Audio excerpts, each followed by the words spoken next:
हरे कृष्णा। तो आज का सेशन हम प्रारंभ करते हैं। ओम अज्ञानतिमिरान्धस्य ज्ञानञ्जनशलाकया चक्षुरुन्मीलितं येन तस्मै श्रीगुरुवे नमः। श्रीचैतन्यमनोभीष्टं स्थापितं येन भूतले स्वयं रूपः कदा मह्यं ददाति स्वयं। वन्देऽहं श्रीगुरो श्रीयुतकमलं श्रीगुरुन् वैष्णवां च श्रीरूपं साग्रजातं सहिगण रघुनाथवितं तं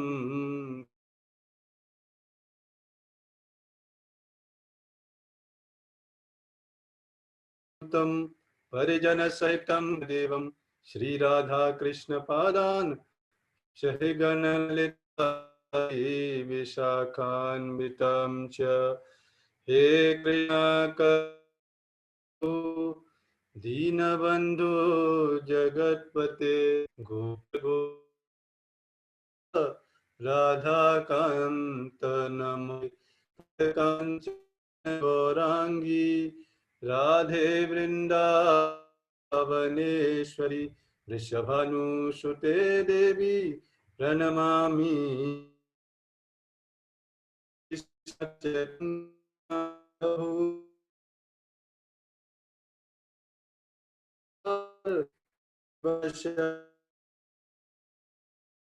हरे कृष्णा कृष्ण कृष्ण हरे हरे हरे राम राम राम हरे हरे। हरे कृष्णा कृष्ण कृष्ण हरे हरे हरे राम राम राम हरे हरे। हरे कृष्णा। तो आपका स्वागत है आज के सेशन में। और आज भगवत गीता का एक पूरा सिनॉप्सिस और कल से हम एक डिटेल में शुरू से फर्स्ट चैप्टर के फर्स्ट श्लोक से डिटेल में क्या टीचिंग्स हमको अपनी लाइफ में इम्प्लीमेंट करनी चाहिए, एक एक श्लोक को एक एक दिन आधे घंटे हम डिस्कस करेंगे कल से। लेकिन आज तक हमने एक महीने लगभग एक महीने से एक दो दिन ज्यादा हो गए और इसमें हमने अभी तक यही समझा है कि भगवत गीता क्या है। लगभग जैसे हमने बताया था प्रारंभ में कि भगवत गीता में 5 सब्जेक्ट मैटर डिस्कस, ये पूरी लाइफ को वास्तव में बताता है हमारी लाइफ को। वो पहला भगवान कृष्ण के बारे में, जो परम भगवान है उनके बारे में बताया गया। फिर हम कौन है, मतलब हमारी आइडेंटिटी बताएगी कि हम कौन है। अगर परम भगवान एक सृष्टि के और हम उनके अंश हैं और हम भी सनातन है, कहने में इटर्नल है। ऐसा नहीं कि भगवान खत्म हो जाते हैं, हम खत्म हो जाते हैं, नहीं, हम हमेशा एग्जिस्ट करते हैं और भगवान हमेशा एग्जिस्ट करते हैं। बट हमारा ये है कि हम इस मेटेरियल वर्ल्ड में हैं, तो हमारा क्या है, हमारा इस तरीके का ऑब्जर्वेशन, कोई भी चीज प्रारंभ होती है, कोई भी चीज खत्म होती है, कहने वाला हर चीज का एक जन्म और उसका मृत्यु होता है। लेकिन आध्यात्मिक जगत में इसलिए आत्मा सनातन बोला गया। भगवत गीता में बताया गया आत्मा की आइडेंटिटी क्या है, सनातन है, हमेशा एग्जिस्ट करती है। भगवान हमेशा एग्जिस्ट करते हैं। इसीलिए जब भगवान और हमारे बीच में, हमारे और भगवान के बीच में जब रिलेशन एस्टेब्लिश होगा, उससे जो हैप्पीनेस मिलेगी वो कैसी होगी, ever lasting, for ever happiness मिलेगी वो, इसलिए बोला जाता है। और इसके बाद हमने डिस्कस किया था प्रकृति, मतलब भगवान की प्रकृति, भगवान का भौतिक प्रकृति भगवान की हमने बताया था 2 तरीके की प्रकृति है, 3 तरीके की, जिसमें से हम भी हैं एक, और एक आध्यात्मिक जगत में कार्य करती है जिसको हम आध्यात्मिक शक्ति बोलते हैं भगवान की। इंग्लिश में बोले तो इंटरनल पोटेंसी। और इस मेटेरियल वर्ल्ड में जो कार्य करती है उसको बोलते हैं एक्सटर्नल पोटेंसी, या फिर भौतिक शक्ति बोल सकते हैं उसको। और यही शक्तियां क्या है, शक्तियां भी सनातन है। जैसे हम भगवान की मार्जिनल पोटेंसी है, तटस्थ शक्ति है, तो हम भी क्या है, सनातन है, और ये शक्तियां भी सनातन है। तो आध्यात्मिक शक्ति भगवान के जो आध्यात्मिक जगत है उसको केयर करती है, और ये भौतिक जगत में भौतिक शक्ति केयर करती है। जिस तरीके से आप देखेंगे कि जेल में एक गवर्नमेंट एक डिपार्टमेंट बताती है, जेल डिपार्टमेंट, तो जेल को रखने के लिए जेल डिपार्टमेंट काम करेगा, है ना। और बाकी पूरे कंट्री को चलाने के लिए पूरा एक मिनिस्ट्री काम करती है बहुत सारी। उसी तरीके से भगवान का ये जगत है। और यहाँ पर तो हमने क्या डिस्कस किया, भगवान, हम और भगवान की शक्ति। तो यहाँ पर भौतिक शक्ति के बारे में डिटेल में भगवान ने बताया, तो वो भी क्या है, इटर्नल है, वो भी खत्म नहीं होती कभी। और किसके बारे में बताया, और हमने कर्म के बारे में डिस्कस किया। और समय भी भगवान की क्या है, शक्ति है। भगवान खुद बोलते हैं इट इज माई पोटेंसी। और हम ये भी समझेंगे कि है क्या है समय, भगवान की पोटेंसी है। और ये भी क्या है, भगवान और भगवान से रिलेटेड जो भी चीजें होती हैं वो हमेशा एग्जिस्ट करती हैं। तो भगवान की शक्ति क्या है, ये भी सनातन है, काल भी सनातन है। लेकिन कर्म जो हमने डिस्कस किया था वो क्या है, वो सनातन नहीं है। वो क्योंकि वो कब स्टार्ट हुआ, जब हम इस भौतिक संसार में आए। जब कोई कैदी जेल में जाता है तो उसकी सजा स्टार्ट होती है, कहने मतलब तब उसका कर्म प्रारंभ होता है। उसी तरीके से हम इस संसार में आए तो हमारा कर्म कब स्टार्ट हुआ, जब से हम इस संसार में आए। जन्म नहीं, जन्म तो हमारे बहुत सारे हो रहे हैं। जैसे जेल में कोई व्यक्ति एक चैम्बर से थोड़ी देर दूसरे चैम्बर में चेंज हो गया, या फिर तीसरे चैम्बर में चेंज हो गया, तो क्या उसका जन्म थोड़ी बंद हुआ। जेल से जब जब जेल में अंदर गया तब उसका कर्म स्टार्ट हुआ। उसी तरीके से कर्म कब खत्म होगा उसका, जब वो जेल से बाहर निकल जाएगा। उसी तरीके से हम इस संसार में जब तक रहेंगे तब तक ये कर्म के बंधनों से नहीं निकल पाएंगे। तो इसलिए भगवान कर्म मतलब भगवान बोलते हैं कि मैं जो बोलता हूं मेरी इच्छा अनुसार आप कार्य करेंगे तो बहुत जल्दी से हम इस जेल से निकल जाएंगे। कहने मतलब है अगर हम गवर्नमेंट के उसको फॉलो करके चलेंगे तो जेल से हम जल्दी निकल जाएंगे, ये कहने का मतलब है। तो कर्म क्या है, कर्म सनातन नहीं है, कर्म हमारे ऊपर डिपेंड करता है। हम चाहें तो कर्म को डिस्ट्रॉय कर सकते हैं और चाहें तो हम कर्म को बढ़ा भी सकते हैं, है ना। गलत कार्य करेंगे तो कर्म और इंट्रिकेसीज बढ़ती जाएंगी बढ़ती जाएंगी। और जो हमने और डिटेल में कुछ सेशंस में हमने डिस्कस भी किया था आपके साथ कि कर्म कैसे कितना कॉम्प्लेक्स है कि इसको समझना बड़ा कठिन है। भगवान खुद ही तो बताते हैं कर्मणा गहना गति। तो इसलिए भगवान की इच्छा अनुसार भगवान भगवत गीता में बोलते हैं कैसे कार्य करना है। ये भगवत गीता का मेन इंपोर्टेंट पार्ट है, जो कि भगवत गीता में आप देखेंगे 18 अध्याय में 18 चैप्टर्स में पहले 6 चैप्टर और बीच के 6 चैप्टर और लास्ट के 6 चैप्टर। और जनरली पहले 6 चैप्टर को कर्म योग माना जाता है, फिर लास्ट के ज्ञान योग और बीच के को भक्ति योग। बीच के 12 टू 7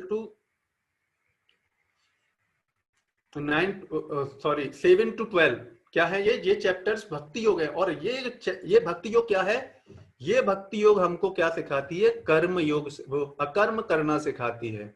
इसके लिए भगवान पूरा भगवत गीता जोर जोर के बोल गए, आप देखेंगे। और डिटेल में हम एक एक श्लोक आगे पढ़ेंगे तब पता चलेगा कि भगवान का इंपोर्टेंट जो क्या चीज है। इसलिए भगवान ने भगवत गीता में 18 चैप्टर में बोला भक्त्या माम अभिजानाति। अगर मुझे समझना है तो कैसे समझा जा सकता है, भक्ति के माध्यम से, प्रेम के माध्यम से। जिस तरीके से मान लो कोई बहुत बड़ा व्यक्ति है, उससे अगर हम मिलना चाहें तो अगर उसके घर वाले उनके साथ रिलेशन है तो वो तुरंत मिल सकते हैं, और हम चाहें तो बड़ा मुश्किल होगा। लेकिन अगर हमारा भी उनके साथ रिलेशन हो, प्रेम हो, तो हम भी उनसे मिल सकते हैं। उसी तरीके से अभी हम क्या है, भगवान से अपना रिलेशन भूल गए हैं। तो अगर हमारा भी भगवान के साथ रिलेशन वो एस्टेब्लिश हो जाएगा तब हम भगवान से रेसिप्रोकेट कर सकते हैं कभी भी। लेकिन अभी हम बोले कि अभी भगवान दिखते क्यों नहीं, मेरे से मिलते क्यों नहीं, तो ये तो एक बेवकूफ की बात हुई है कि नहीं। पहले एलिजिबल क्राइटेरिया तो हमको फुलफिल करना चाहिए, है ना, तभी तो हमें दिखेंगे। हाँ, भगवान कोई नौकर थोड़ी है हमारे के हमारे हमारे इच्छा अनुसार हमारे कार्य करेंगे, ठीक है कि नहीं। तो अब हम डिस्कस करते हैं। हमने बताया आपको कि 5 सब्जेक्ट मैटर जो भगवत गीता में बताए गए हैं, भगवान, जीवात्मा, प्रकृति, समय और कर्म, जिसमें से 4 सनातन है, कर्म सनातन नहीं है। इसलिए कर्म को चेंज करके हम भगवान को द्वारा भगवान के पास द्वारा से पहुंच सकते हैं, भगवान के धाम में जा सकते हैं, और फिर कभी भी यहाँ नहीं आ सकते। और वहां पर हमेशा के लिए, वहां पर ना तो जन्म है, न जरा है, न व्याधि है, न बार बार जन्म होता है। वहां पर जो शरीर होता है वो दिव्य होता है, हमारी आत्मा दिव्य है, इसलिए बताते हैं। तो अब ये टाइम कैसे, टाइम के बारे में भगवान बताते हैं। और आपने एक स्लोगन भी पढ़ा है, इसलिए वहीं से मैंने टॉपिक लिया, time and tide wait for none. आप देखो ये समय ऐसा है कि समय के साथ कितनी कितने सारे साम्राज्य, कितने कितने बड़े योद्धा, कितने बड़े बड़े महाराज, कितने बड़े बड़े राजा, है ना, आए और चले गए, लेकिन समय चल रहा है। ये है समय। समय, और आप देखेंगे समय किसी का वेट नहीं करता। आप देखो कोई प्रोजेक्ट हम करना चाहें या फिर कोई भी कार्य करना चाहें, अगर हम बैठे रहेंगे तो क्या होगा, वो कार्य नहीं होगा, लेकिन समय अपना निकल जाएगा। इसलिए चाणक्य पंडित ने बताया क्या, कि अगर हम कितना भी पैसा इस संसार का हम खर्च कर दें, लेकिन अगर एक सेकंड हमारा बर्बाद हो गया, उसको हम खरीद नहीं सकते। This is the value of. इसलिए जो बड़े बड़े महान पुरुष होते हैं वो क्या समझते हैं, इस टाइम की कीमत को समझते हैं। बिकॉज इस संसार का कुछ भी आप खर्च कर देंगे, लेकिन एक बार समय निकल गया, वो समय वापस नहीं आ पाएगा। चाहे कितने भी करोड़पति हो, चाहे कितना भी धनाढ्य व्यक्ति हो, चाहे कुछ भी उसके बदले कुछ भी दे दे, लेकिन एक सेकंड, एक फ्रैक्शन ऑफ सेकंड अगर हम खर्च कर दें, बर्बाद कर दें, तो वो वापस नहीं आएगा। इसलिए बहुत सतर्क हमको रहना चाहिए अपने समय को। हम देखते हैं कि इतना समय हमारा 24 आवर्स, सबके पास 24 आवर्स ही है एक दिन में ना। इसमें हम एक सेकंड भी बढ़ा नहीं सकते, एक सेकंड कम नहीं कर सकते, है ना। इसका मतलब क्या है, time is not in our control, right. अगर हमारे कंट्रोल में होता तो क्या होता, हम डेज में टाइम ऐड कर देते, आवर्स ऐड कर देते, घटा देते। हम नहीं कर पा रहे, इसका मतलब क्या है, इसका मतलब यह है कि it is not in our control, it is beyond our control. तो कौन कंट्रोल करता है, किस लिए, क्योंकि क्यों हम वेट नहीं कर पाते। इसलिए प्रकृति के बारे में भी यही बोला गया कि we can not control the nature. Nature को कौन कंट्रोल है, भगवान बोला, मया अध्यक्षेन प्रकृति श्रूयते च चराचरम। तो ये प्रकृति, समय, ये सारा, इसलिए भगवान ने बोला I am the cause of all causes, है ना, अहम सर्वस्व प्रभवो मत्तः सर्वम प्रवर्तते। तो भगवान क्यों इस तरीके से कॉन्फिडेंट से बोल रहे हैं, है कि नहीं, क्योंकि भगवान खुद है, उनको पता है कि ये सब चीजें किनसे आ रही हैं, हम मेरे से आ रही हैं। इसलिए भगवान ऐसा बोल पा रहे हैं। हम में से कोई व्यक्ति ऐसे नहीं बोल सकता। क्यों, क्योंकि हमारे कंट्रोल में ये सारी चीजें हैं नहीं, है ना। इसलिए भगवान के कंट्रोल में है ये सारी चीजें।